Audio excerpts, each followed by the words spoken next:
ऋषियों का आश्रम है जहाँ महर्षि वाल्मीकि तपस्या करते हैं। आम दिनों की तरह उस दिन भी शाम को उन्होंने अपनी संध्या उपासना करने के बाद वो अपने आश्रमों में शिष्यों के साथ बैठे हुए थे। तभी महर्षि नारद घूमते घूमते वहां पहुंचे। नारद और वाल्मीकि के बीच में बातचीत चल रही थी, जैसे आप लोग कहीं मित्रों के साथ बैठ के कोई बातचीत करते हैं, पॉलिटिक्स की बात भी कर लेते हैं। तो विश्वामित्र नारद ने भी थोड़ी सी पॉलिटिक्स की बात की। वाल्मीकि ने नारद से भी थोड़ी पॉलिटिक्स की बात की और पूछा कि आप इतने ज्यादा घूमते रहते हैं हर जगह, कोई ऐसे व्यक्ति आप बता सकते हैं जो अभी हो, प्रेजेंट में जिंदा हो और उनमें सब तरह के गुण हो। कोन्वस्मिन् साम्प्रतं लोके गुणवान कश्च वीर्यवान धर्मज्ञश्च कृतज्ञश्च सत्यवाक्यो दृढ़व्रतः।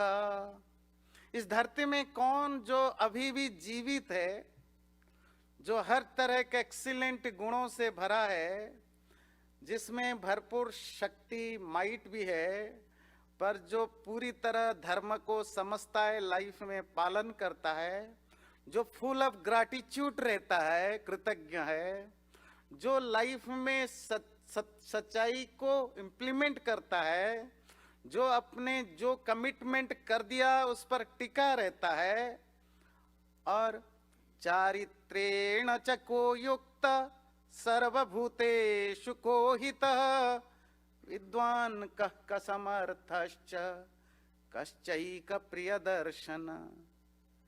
जो सच्चरित्र, जो गुड कंडक्ट है, उससे भरा पड़ा है, जो सभी प्राणियों का भला चाहना, जिसकी एक तरह के नेचर है, जो विद्वान है, शास्त्रों को, वेद उपनिषद दर्शन शास्त्रों को पढ़ा है, समझता है, जो राजनीति की हर बारीकी को ठीक से समझता भी है, जो कैपेबल है दुश्मनों को, शत्रुओं को हराने में और अपने मित्रों को सपोर्ट करने में, और जो देखने में भी बहुत सुंदर हो।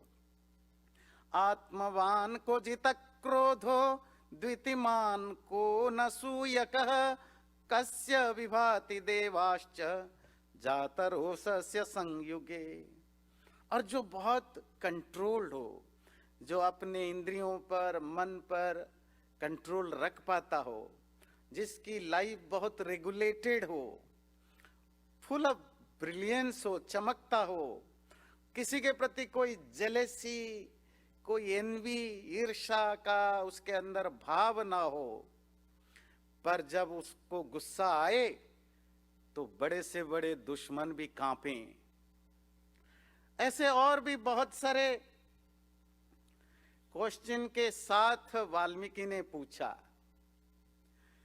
जब वाल्मीकि ने इतने सारे कंडीशंस रखे कि एक व्यक्ति हो, मनुष्य हो, जिंदा हो, अभी हो, ऐसा नहीं कि कोई पास्ट का, फ्यूचर का, और उसमें ये सारी क्वालिटीज हो, अभी बड़ा मुश्किल काम है ढूंढना।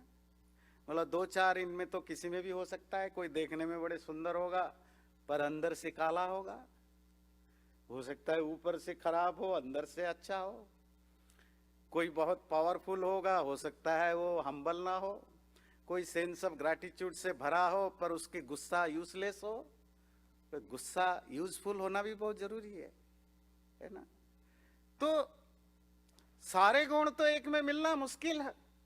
आपको भी कोई पूछे तो आप भी 10 बार सोचोगे। तो नारद भी कंफ्यूज्ड हुए, परेशान होकर के बोले कि वाल्मीकि आपने तो बहुत सारे कंडीशन लगा दिया। बहवो दुर्लभाश्चैव ये त्वया कीर्तिता गुणः मुने वक्ष्याम्यहं बुद्ध्वा तैर्युक्त श्रूयताम नर। ये जो आपने पूछा ना, एक व्यक्ति इंसान हो जिसमें ये सारे क्वालिटीज हो, ये बड़ा दुर्लभ होता है, रेयर होता है। लेट मी थिंक, सोचने दीजिए। अब नारद ने थोड़ी देर सोचा, जो भी उनके दिमाग में कैरेक्टर्स आए, बोले एक व्यक्ति मिल गया, अब मैं बता रहा हूं, आप सुनिए। तो जो नारद ने बताया, मैं उनमें से सिर्फ 2-4 श्लोक आपको कोट करूंगा।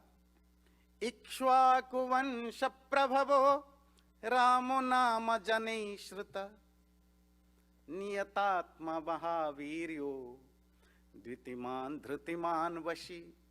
एक व्यक्ति है, इक्ष्वाकु खानदान का है, डायनेस्टी ना, आप लोग भी अपने खूब खानदान सुनाते हैं। तो ये इक्ष्वाकु डायनेस्टी है। बोले इक्ष्वाकु खानदान में एक व्यक्ति पैदा हुआ है जिसको लोग राम नाम से जानते हैं, जो आपने कहा बहुत ही जितेंद्रिय है, अपनी लाइफ में हर चीज को रेगुलेटेड रखता है, और महावीर, बहुत वीर भी है, द्वितीमान ब्रिलियंट है, धृतिमान बहुत पेशेंस है, वशी योगी है, बुद्धिमान नीतिमान वाग्मी श्रीमान शत्रु निवर्हण,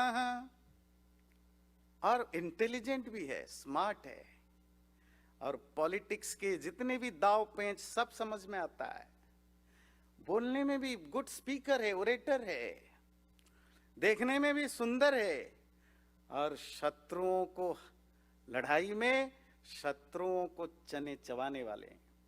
विपुलान सुमहाबाहु कंबुग्रीवो महाहनु, ये बॉडी की डिस्क्रिप्शन है, जो वॉरियर टाइप के बॉडी होती है उसका। बड़ी बड़ी भुजाएं हैं, सोल्जर्स हैं, आर्म्स बड़े बड़े हैं, गला शंख के तरह है, नेक जो है वो कौंच के तरह है, ठोड़ी जो है बड़ी सी है। धर्मज्ञ सत्यसंधश्च प्रजानां च हिते रतः यशस्वी ज्ञान संपन्न शुचिर्वश्य समाधिमान।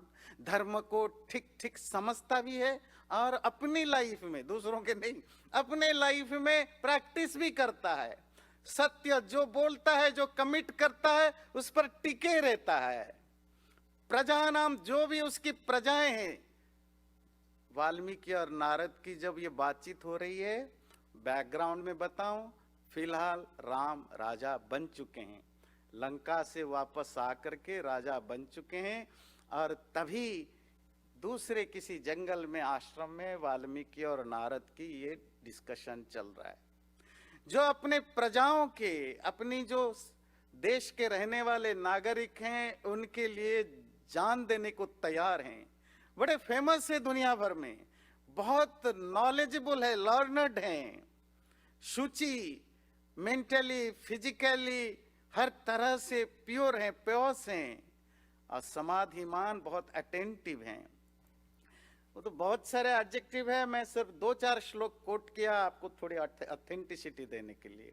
रक्षिता स्वस्य धर्मस्य स्वजनस्य च रक्षिता, वेद वेदांग तत्वज्ञो धर्म वेदे धनुर्वेदे च निष्ठिता।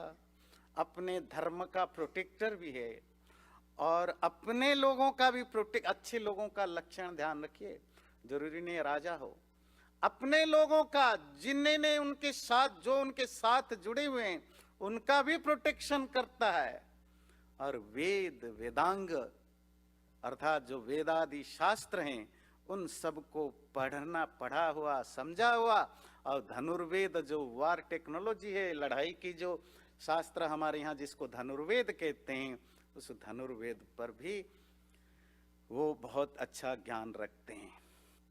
तो इस तरह वाल्मीकि और नारद की डिस्कशन हुआ। नारद ने वाल्मीकि के पूछने पर जो नाम उनको सजेस्ट किया वो राम थे। बाद में वाल्मीकि ने उनको सत्कार किया, रिसीव किया, जैसे कोई गेस्ट को कोई होस्ट रिसीव करते हैं आश्रमों में, और नारद जी फिर चले गए। एक दो दिन बीता। एक दिन वाल्मीकि नहाने के लिए पास की नदी, तमसा नदी जिसको कहते हैं, जो गंगा नदी की एक ट्रिब्यूटरी है, शाखा है, जो आजकल उत्तर प्रदेश और मध्य प्रदेश में जो रीवा और सतना जो डिस्ट्रिक्ट है उसी के आसपास बहती है तमसा नदी, वहीं वाल्मीकि का आश्रम था। तो उस दिन सुबह सुबह वो नहाने के लिए तमसा नदी में गए और नहा करके बाहर निकल ही रहे थे तो देखा उस पेड़ में दो पक्षी बैठे हुए थे, है ना, चकवा चकुई उसको कहते हैं, क्रौंच पक्षी संस्कृत में। तो वो एक दूसरे से चोंच लड़ा रहे थे, प्यार कर रहे थे। और तभी एक शिकारी आता है जो हंटर है, तो उसने एक बाण मारा और बाण से उनमें से जो मादा है, जो लेडी है, पक्षी है, वो मर के नीचे गिर पड़ा और जो मेल पक्षी है वो वहां रो रहा था। वाल्मीकि ऋषि है, उन्होंने इस दृश्य को देखा और वो गुस्सा और दुख दोनों से भर गए। दुख से कि जो सफरिंग पक्षी कर रहे हैं, और गुस्सा कि ये हंटर ने इस पक्षी को मारा, वो भी ऐसी सिचुएशन में जहां वो दोनों पति एक दूसरे से प्यार कर रहे थे। तो ये जो गुस्सा और शोक दोनों के मिक्स से जो वाल्मीकि के मुंह से निकला शाप के रूप में, तो वाल्मीकि ने उसको शाप दिया उस हंटर को, मां निषाद प्रतिष्ठाम त्वमगम शाश्वती समा यत् क्रौंच मिथुनादेक मवधि काम मोहितम। हे व्याध शिकारी, तुम्हें जिंदगी में कभी खुशी नहीं मिलेगी, तुम्हें जिंदगी में कोई अच्छी चीज कभी नहीं मिलेगी। क्यों? तुम ये पक्षी जोड़ों को जो जोड़ा था, जो कि काम से, अभिलष्ट से भरे हुए थे, एक दूसरे से प्यार कर रहे थे, तुमने उनमें से एक पक्षी को मार डाला, तुम्हें जिंदगी में कभी शांति नहीं मिलेगी। इस तरह शाप देकर के वाल्मीकि चले गए अपने आश्रम में। दूसरे मेडिटेट, ध्यान करना, यज्ञ, तप, जप, जो भी वाल्मीकि का ऋषि को करना है वो सब करने लगे। पर उस दिन मन उनका बिल्कुल किसी में लगा नहीं, बहुत ही परेशान रहे, बार बार वो उसी चीज को विजुअलाइज करने लगे। और जब वो विजुअलाइज कर रहे थे तो उनके मुंह से बार बार वही श्लोक निकल रहा था। वो गुस्सा तो खत्म हो चुका है अब, पर अंदर से जो उनकी जो एजिटेशन है, मेंटल एजिटेशन, उसके कारण उस नहाते समय जो उन्होंने बोला था वही रिपीटेडली वो गुनगुना रहे अनजाने में, मां निषादत प्रतिष्ठाम त्वमगमा शाश्वती त्वमा। तुम्हें कभी शांति नहीं मिलेगी ये हंटर, ये शिकारी, तुमने ये पक्षी जोड़े में से एक को मार डाला। और ऐसे बोलते गुनगुनाते गुनगुनाते रहते हैं। उनके शिष्यों ने एक चीज नोट की। उन्होंने बोला, गुरुजी आपको पता है, आप जो गुस्से में या दुख में बोल रहे हो वो सुनने में बड़ा मीठा लग रहा है। ये बड़े अजीब बात है। वाल्मीकि ने कहा, क्या? बोले, हाँ जी, मतलब आप जिस तरह से आप इसको बोल रहे हो वो मिठास से भरा हुआ है। तो तभी कवि लिखते हैं, शोक श्लोक त्वमागतः। मानो वाल्मीकि का जो शोक था, ग्रीफ था, वो एक पोएटिक वर्स में कन्वर्ट हो गया कि ये गुस्से में तो बोल रहे हैं पर वो जो पोएटिक उसमें चार्म आ जाता है वो सुनने में कान को बड़ा मीठा लगता है। देवियों सज्जनों, वहीं से शुरू होती है किसी भी लैंग्वेज में पहला काव्य, कविता, पोएटिक फॉर्म में बात करना। तो शिष्यों ने नोट किया कि हमारे गुरुजी में एक टैलेंट है। क्या? वो किसी भी बात को पोएटिक वे में बोल सकते हैं बिना जाने। It's a talent. आप कहते हैं ना गॉड गिफ्टेड टैलेंट, प्रतिभा। तो शिष्यों ने कहा आप ऐसा करिए, आप कुछ लिखिए। उस दिनों तो लिखने का जमाना नहीं था, मतलब कोई टेक्स्ट बुक बनाइए, कोई काव्य रचना कीजिए। तो वाल्मीकि ने सोचा मैं क्या काव्य लिखूं। आपको पता है आजकल भी कोई व्यक्ति अगर कोई अच्छा ऑथर, राइटर कुछ लिखना चाहता है, इवन वो फिक्शन भी लिखे, तो रिसर्च करता है, एक स्टोरी है ना। तो अगर गांव के ऊपर लिखना है तो जाता है, किसी गांव में रहता है, जो रियल ऑथर होते हैं, तो उस गांव को एक्सपीरियंस करता है, वहाँ के लोग कैसे हैं, कैसे महिलाएं कैसी हैं, कैसे काम करते हैं, कैसे फील करते हैं, ये सब चीजें जानना जरूरी होता है ना ऑथर को। तब जाकर उसको कलम से, स्याही से उसको वो वर्ड में कन्वर्ट करता है। वाल्मीकि ने मान गए, क्योंकि बहुत सारे लोगों ने इस तरह वाल्मीकि को प्रेशराइज किया कि आप कुछ लिखिए, आप कुछ करिए, क्योंकि आप में ये टैलेंट है। आप गुस्से में भी जो बोल गए वो भी कितना मधुर, कितना मिठास से भरा था। तो बोलो किस पर लिखूं, क्या लिखूं? बोले अच्छा ठीक है, मैं ऐसे किसी व्यक्ति पर लिखूंगा जो रियली उसको डिजर्व करता हो। मतलब आपको पता है बहुत सारे ऐसे कवि होते हैं जो पॉलिटिकल बेनिफिट के लिए या किसी भी बेनिफिट के लिए किसी के लाइफ पर कुछ भी लिख देते हैं, जिसको आप चाटुकारिता कहते हैं। नेताओं के ऊपर लिखना, कविताएं सुनाना, लिखना, है ना। तो साइकोफेंस तो हमेशा से रहते हैं, आज भी थे, पहले भी थे। किसी भी चीज के ऊपर फिदा हो गए, जान देने को तैयार। वाल्मीकि तो ऋषि है, उनको कोई वो साइकोफेंसी वाली बीमारी तो है नहीं कि किसी की तारीफ में पुल बांध दो चमचागिरी की। उनको एक ऑथेंटिक कैरेक्टर चाहिए जो रियल हो, जिसमें कुछ ऐसा गुण हो जिसको मैं बता सकूं। तो काफी दिन बीत गया सोचते सोचते। एक दिन किसी ने बोला क्यों ना आप उस राम पर लिखें जो नारद ने आपको बताया था। वाल्मीकि को लगा कि सोचने लायक है, पर मैं तो उनके बारे में बहुत कुछ जानता नहीं हूं। ठीक है, नारद जी ने थोड़ी बहुत बताया था, पर मुझे स्टोरी पता नहीं है। वाल्मीकि ने उसी दिन रात को तपस्या में बैठे, योगस्थ हुए। जो योगी लोग होते हैं वो किसी पर भी फोकस करके उसकी पूरी कुंडली निकाल सकते हैं, मतलब उसकी इतिहास, भूगोल निकाल सकते हैं। तो वाल्मीकि योग साधना के द्वारा उन्होंने राम की पूरी हिस्ट्री, ध्यान रखिए, वाल्मीकि ने जब रामायण लिखा या वाल्मीकि की जो प्रसंग मैं आपको सुना रहा हूं, तब राम की सारी कहानियां बन चुकी हैं, हो चुकी हैं। राम अभी राजा बन चुके हैं। तो वाल्मीकि ने अपनी योग साधना से वो सारी स्टोरीज को जान लिया।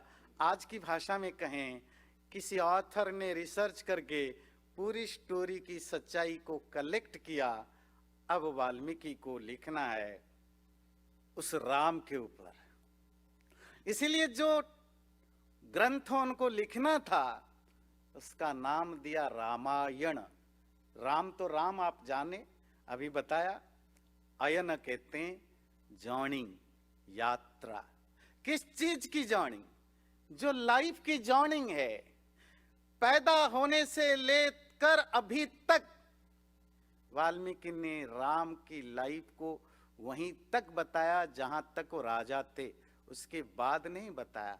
उसके बाद जो आपको पता है वो बाद में लोगों ने जोड़ जाड़ दिया। वाल्मीकि तो सिर्फ वहीं तक बताया जहां तक वाल्मीकि ने राम राजा होते तक थे। तो राम की जो लाइफ की जर्नी है, पैदा होने से लेकर दोबारा राजा बनने तक, वो इतनी कमाल की यात्रा थी, कमाल की बायोग्राफी थी, जो किसी को भी टच कर सकता है। जो जो मेंटल स्टेट उस दिन वाल्मीकि की थी, जब उन्होंने राम की स्टोरी को ठीक ठीक जाना, आज 10,000 12,000 साल के बाद भी दुनिया भर में जो भी राम की असली कहानी को सुनता है, वो किसी भी रिलीजियन का हो, किसी भी कल्चर का हो, किसी भी देश का हो, आज भी अगर उसको रियल वाल्मीकि रामायण के राम की कहानी सुने, आज भी उसके शरीर कांप उठेंगे, उसका मन भर जाएगा, आंखें छलक जाएंगे और उसकी जीवन बदल जाएगा। उस दिन वाल्मीकि का भी हुआ था, आगे भी हुआ था। तो कह सकते हैं ये एक बायोग्राफी है जो राम के ऊपर लिखा गया, जिसका नाम वाल्मीकि ने दिया जर्नी ऑफ राम, राम की यात्रा, रामायण। वो राम जिसको मैं समराइज करके बोलूं, राम के खुद के शत्रु मारीच राक्षस है, वो रावण को समझाता है कि रामो विग्रहवान धर्म साधु सत्य पराक्रम। रावण, उस व्यक्ति से लड़ाई मत करो, उस व्यक्ति के साथ खराब काम नहीं करना। तो कितना भी वीर हो, कितनी भी पावरफुल हो, तुम इसको हरा नहीं सकते हो। इसीलिए नहीं कि वो तुमसे ज्यादा पावरफुल है, इसीलिए कि उसके अंदर जिस तरह लाइफ वो जिया है ना, उसके अंदर धर्म की, सच्चाई की जो स्ट्रेंथ होता है, उसके अंदर भरा पड़ा है। वो धर्म का एक तरह के एम्बॉडीमेंट है। उसकी हर रोआ भी धर्म बोलता है, बोलता नहीं, धर्म का आचरण करता है।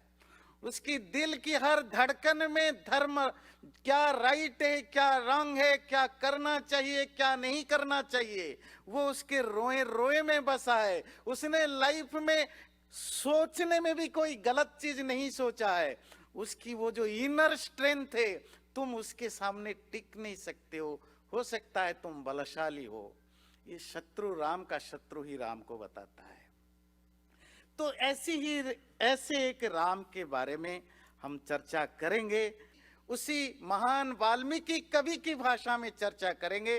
पिछली बार हम सुन रहे थे कि वाल्मीकि रामायण को बेस बना के कैसे हजारों कविताएं, काव्य लिखे गए, उनमें बहुत सारे वेरिएशंस लाए गए। हर व्यक्ति की कोई शत्रु था, वो अपनी एजेंडा के लिए राम को गलत दिखाया। कोई साइकोफेंस था, भक्त जिसको कहते हैं, उसने राम को कुछ और तरह से पेश किया।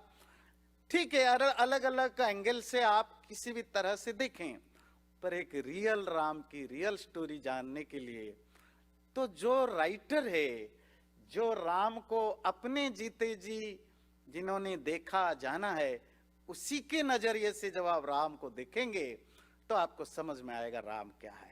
तो हम उसी के बेस पर इस राम की कथा को आपके सामने रखेंगे। आज थोड़ा सा ही रखेंगे क्योंकि आज आपको और भी कुछ एक्टिविटीज हैं। तो शुरू होती है, कौशल देश का राजधानी, कैपिटल अयोध्या है।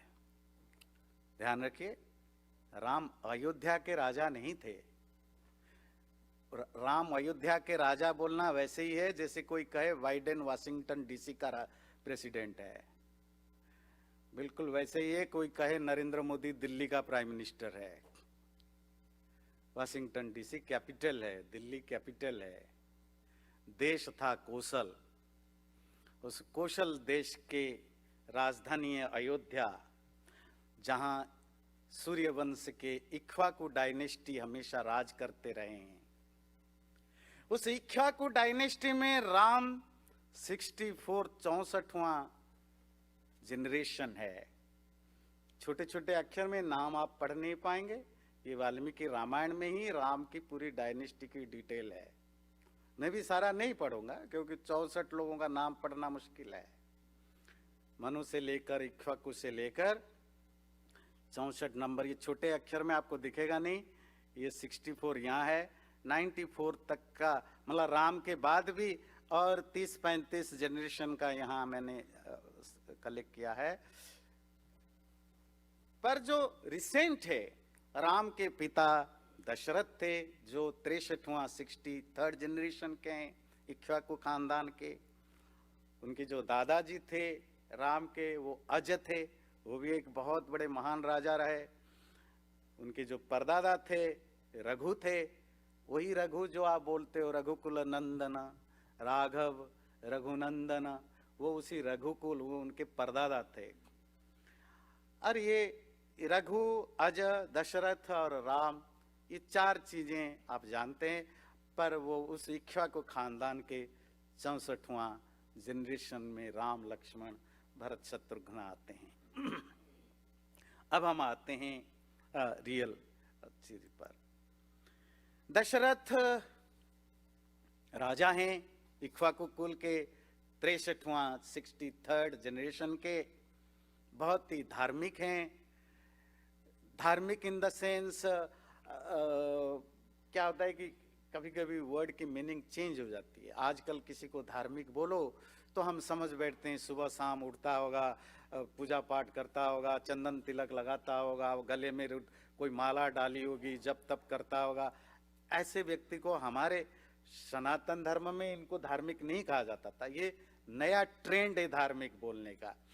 तो धार्मिक मतलब जिसका जो ऑनेस्ट हो, हर चीज को एक राइट, जिसको कहते हैं नॉर्मल भाषा में कहें, जो यूनिवर्सल वैल्यूज है, एथिक्स है, मोरालिटीज है, इसी को धर्म कहते हैं।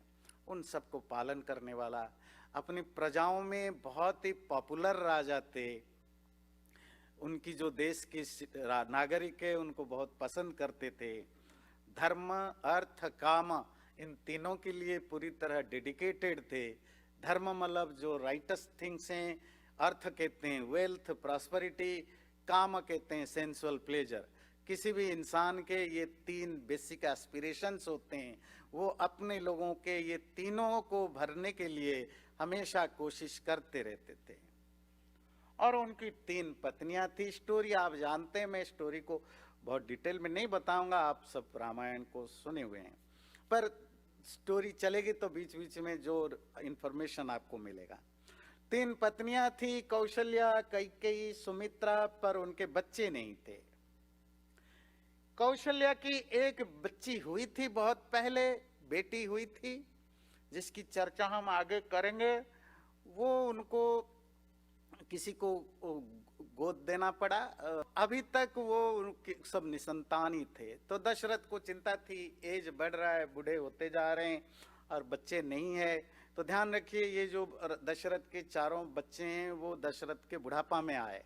इसीलिए आप देखते हैं दशरथ बहुत जल्दी डेथ हो गया, क्योंकि वो बहुत लास्ट एज में ये बच्चे आए। तो दशरथ जी परेशान थे, तो लोगों से डिस्कशन किया क्या करे कैसे करे। तो कुछ लोगों ने सलाह दी कि ऋष्यशृंग नामक एक ऋषि हैं और वो आपके दामाद हैं।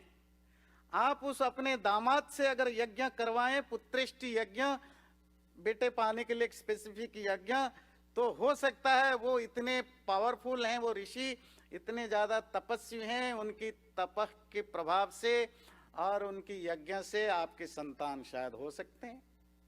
तो आप सरप्राइज्ड होंगे, दशरथ के फिर दामाद थे, मतलब रामचंद्र जी के बहनों ही थे, तो उनकी बहन होगी। जी ये बड़ा इंटरेस्टिंग स्टोरी है, हो सकता है आप में से कुछ लोगों को पता हो स्टोरी। दशरथ और कौशल्या की एक बेटी हुई जिसका नाम शांता थी, शांता। तो कौशल्या की एक बहन जो अंग देश के राजा रोमपाद से शादी किया था, विवाह हुआ था, और उनके कोई बच्चे नहीं हो रहे थे। कौशल्या की वो बड़ी बहन थी और रोमपाद हमेशा दुखी और रोते रहते थे जब भी दशरथ और कौशल्या से मिलने आते थे अयोध्या में। तब इनकी बेटी थी शांता, और बातचीत में कौशल्या ने कहा ऐसा करो, अगर तुम्हारे बच्चे नहीं हो रहे मेरी बेटी को तुम ले जाओ, गोद ले लो। तुम क्या करोगे, अभी तो मैं जवान हूं, आगे भी बच्चे हो सकते हैं, तुम्हारे तो कोई बच्चा नहीं होगा, तो आप इसको ले जाओ। तो ऐसी बातचीत में फिर कौशल्या ने अपनी बेटी शांता को अडॉप्टेड डॉटर के रूप में या उन्होंने गोद के लिए उनको दे दिया रोमपाद को। वो रोमपाद की बेटी के रूप में शांता बड़ी हुई। ऋष्यशृंग दामाद कैसे हुए, इसी स्टोरी के साथ आज पूरा करेंगे। मैं आपको यकीन दिलाता हूं स्टोरी हम फास्ट स्पीड रखेंगे, आपको बोर नहीं करेंगे अगले बार से भी। तो पर नई नई चीजें, कुछ चीजें आपको जो पता नहीं है बहुतों को, वो आपको पता चलेगा।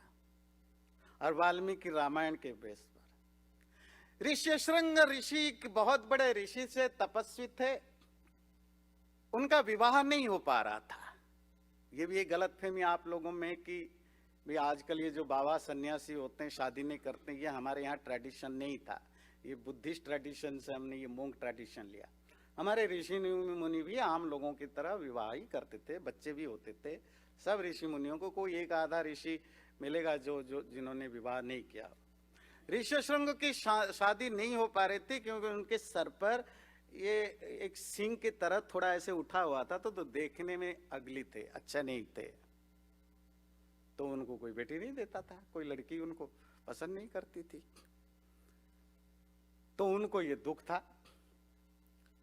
तो रोमपाद जो राजा अंगदेश के, वहां एक बार सूखा पड़ा, ड्रट पड़ा, अनावृष्टि, बारिश नहीं हुई। सालों साल तक बारिश नहीं हुई, लोग परेशान है, दुखी हैं। तो बहुत कुछ कोशिश कर दिया, कुछ नहीं हुआ, लोग मरने लगे, तड़पने लगे। तो रोमपाद को किसने बताया कि ऋष्यशृंग नामक ऋषि वो बहुत तपस्वी हैं, उनकी तपोबल में कुछ भी किया जा सकता है। अगर उस ऋषि को हम अपने अंग देश में ले आए और उनको कहें कि वो इसी देश में रहें, तो उनकी जो धर्म बल और तपस्या का जो बल है, उस बल से वृष्टि होगी, बारिश हो सकती है। तो बोले जाओ उनको लेकर आओ। वो गए मिलने, उन्होंने कहा मैं नहीं जाने वाला। तो बोले कैसे ऋष्यशृंग को फिर लाया जाए, वो तो मान नहीं रहे। तो पता करो, रोमपाद ने अपने स्पाई भेजे कि इनकी कमियां क्या है। तो पता चला इनकी एक कमी है, इनको कोई शादी नहीं कर रही, लड़की नहीं मिल रही है। तो मंत्रियों ने सलाह दी, ऐसा करिए आपकी बेटी शांता की शादी का प्रपोजल भेजिए, हो सकता है मान जाए। तो उनके स्पाई गए, अपने जो भी मंत्री वगैरह सब जाके उनसे रिक्वेस्ट की कि रोमपाद आपको दामाद बनाना चाहते हैं। तो समझाने बुझाने पर ऋष्यशृंग मान गए। ऋष्यशृंग ऋषि को लेकर के अंग देश में आए, और आए तो सचमुच उनकी तपस्या के बल से, जो उन्होंने तपस्या की, योग साधना की, यज्ञ किया, तो अंग देश में बारिश आ गई, दोबारा हरा भरा होने लगा, सब कुछ सही रहा। ऋष्यशृंग बोले अब मैं वापस जाऊं। अब लोगों ने सोचा वापस जाएंगे, फिर कुछ प्रॉब्लम, अच्छा है कि ऋष्यशृंग इसी देश में ही बने रहे। तो उन्होंने शांता की विवाह कराई और मिनती करके उनको अंग देश में ही रहने दिया। तो वो अंग देश के रोमपाद के दामाद के रूप में रहे, पर वो अपने आश्रम में, कुटिया में तपस्या करते थे, रहते थे अंग देश में। यही ऋष्यशृंग है, वो इनडायरेक्टली दशरथ के, कौशल्या का भी दामाद हुए, क्योंकि शांता तो बायोलॉजिकली इनकी बेटी है। तो किसी ने सलाह दी कि इस ऋष्यशृंग ऋषि को अगर हम अयोध्या में लाएं, आपके दामाद को, उनसे पुत्रेष्टि यज्ञ, पुत्र प्राप्ति के लिए जो भी यज्ञ है कराएं, उनकी तपस्या के बल से हो सकता है आपके बच्चे हो। तो आप देखते हैं आगे बच्चे हुए नहीं हुए, अगले बार देखेंगे। अब संजय जी आ चुके हैं, वो तो कहानी चलती रहेगी। तो आज हमने बस अभी शुरुआत की, अगले बार से राम कथा की चर्चा रहेगी। बहुत बहुत धन्यवाद, आप लोगों ने सुना। ओम शांति। चैनल को सब्सक्राइब जरूर करें और वीडियो अच्छा लगे लाइक भी जरूर करें।